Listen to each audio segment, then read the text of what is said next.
শহরের ব্যস্ততা, হর্নের শব্দ আর প্রতিদিনের ক্লান্তি থেকে অনেক দূরে ডুয়ার্সের সবুজ অরণ্যের মাঝে লুকিয়ে আছে এক টুকরো শান্তির ঠিকানা। আজ আমরা চলে এসেছি শালবনী রিসর্টে, যেখানে প্রকৃতি আর আরামের এক অসাধারণ মিলন ঘটেছে।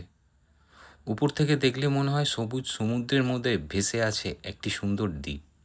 চারিদিকে ঘন গাছপালা, শান্ত পরিবেশ আর নির্মল বাতাস। ডুয়ার্সের প্রকৃতি এখানে যেন তার সমস্ত সৌন্দর্যকে উজাড় করে দিয়েছে। রিসোর্টে ঢুকিয়ে চোখে পড়ে সুন্দরভাবে সাজানো বাগান, পরিচ্ছন্ন রাস্তা আর প্রকৃতির সাথে মিশে থাকা এক মনোরম কটেজগুলো। প্রতিটি কোণ এত সুন্দরভাবে সাজানো যে ক্যামেরা যেদিকেই ঘোরান প্রতিটি ফ্রেমে হয়ে ওঠে ছবির মতো। আর এটাই হচ্ছে আজকে আমাদের থাকার জায়গা। সকালে ঘুম ভাঙবে পাখির কিচিরমিচির শব্দে, আর চোখ খুলেই দেখা মিলবে সবুজে মোড়া ডুয়ার্স। ডুয়ার্স মানে শুধু একটি পর্যটন কেন্দ্র নয়, এটি প্রকৃতিপ্রেমীদের জন্য এক স্বর্গ রাজ্য। আঁকাবাঁকা রাস্তা, অন্তহীন সবুজ আর দূরে হারিয়ে যাওয়া দিগন্ত। এই দৃশ্যগুলো ড্রোন ক্যামেরায় যতটা সুন্দর লাগে, বাস্তবে তার সৌন্দর্য আরও অনেক বেশি। ভ্রমণ তখনই সম্পূর্ণ হয় যখন ভালো খাবারের স্বাদ পাওয়া যায়।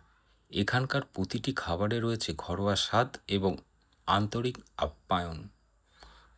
প্রকৃতির মাঝে বসে সুস্বাদু খাবার উপভোগ করার অনুভূতিটাই আলাদা। দিন ধীরে ধীরে শেষ হয়ে আসে। সূর্যের শেষ আলো যখন গাছের ফাঁক দিয়ে ছড়িয়ে পড়ে, তখন শালবনী রিসর্ট যেন আরও মোহময় হয়ে ওঠে।